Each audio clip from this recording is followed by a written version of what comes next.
Well, go on. Isn't that better?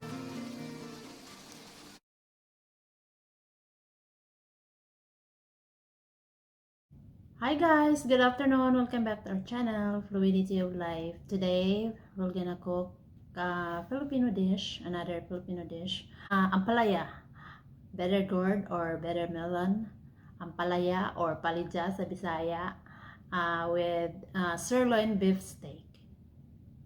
Okay guys, let's start cooking.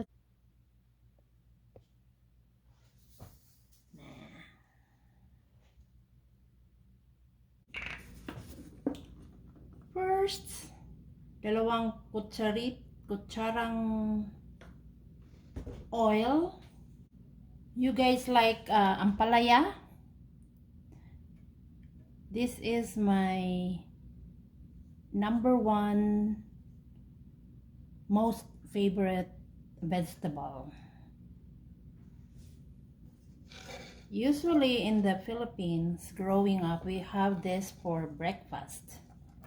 And my grandma just cook it, saute it, and haluan ng, pag maluto na, haluan ng itlog.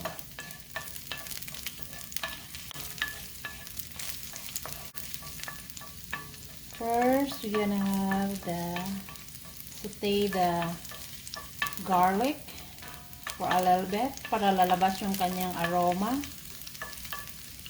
But be careful not to burn your garlic kasi mapait. Tapos yung ating onion. I only use half of the onion. Saute until it's translucent in color.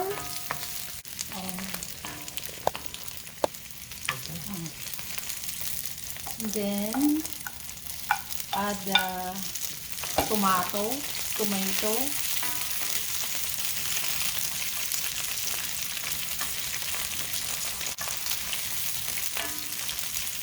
and the bell pepper. I have 3 different colors.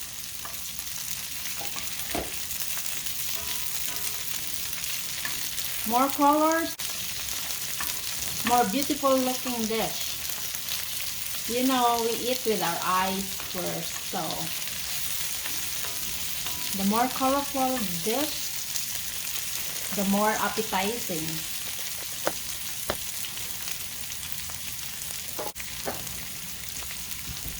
Tapos, lagyan ng asin, salt, season as you go along. And my steak, I already seasoned the steak with salt and pepper, a little bit of cumin, a little bit of turmeric powder, a little bit of cayenne powder for heat, and what did I say? Garlic salt. Garlic powder. Garlic powder.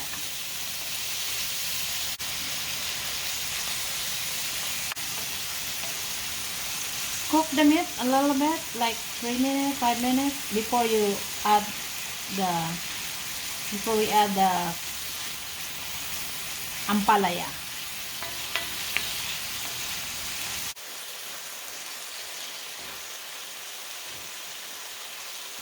Then at this point, we can add our ampalaya. And my ampalaya is not fresh. They're frozen.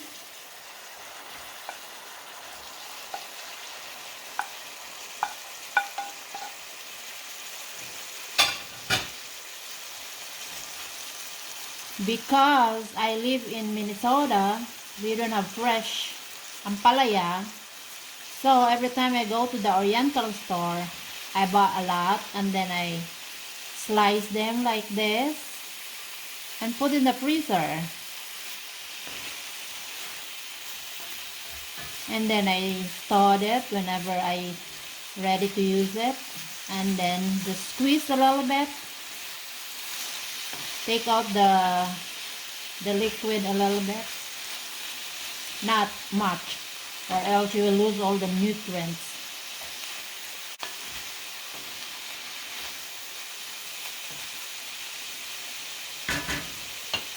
Season with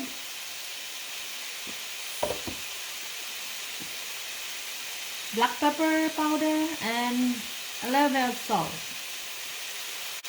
And I usually put a little bit of brown sugar para mawala yung pait ng ampalaya. Just half a teaspoon.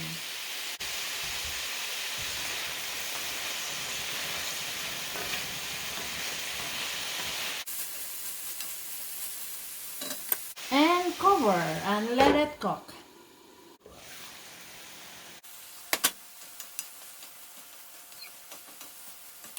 At this point, guys, it's up to you kung dagdagan nyo ng itlog. Optional. And me, I want to add 2 eggs.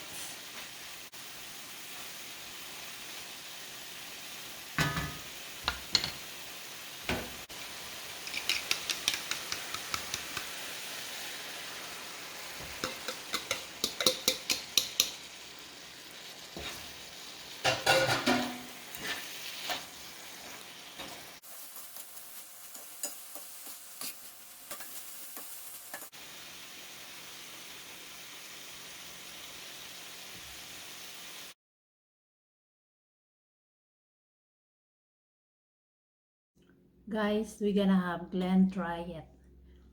I know he doesn't like better melon. Too better for him, but there's steak in it. I love steak, so. Han, you want some steak? Oh, it's bitter melon? Yeah, but there's steak in it. Oh. Let's see what she made. Is the bitter melon on there? It's not better. It's not bitter? You sure? Mm-mm. Let's find out, guys. No.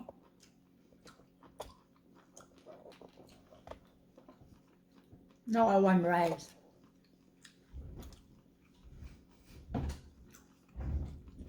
Oh, go on. It's not better? Huh? A little better. A little better, but not just by itself, I guess. You guys like bitter melon? It's one of those things that you either acquire or you like, I guess. But definitely Filipinos love their bitter melon. I think my wife could eat it every day. Mm-hmm. I could eat steak every day, though.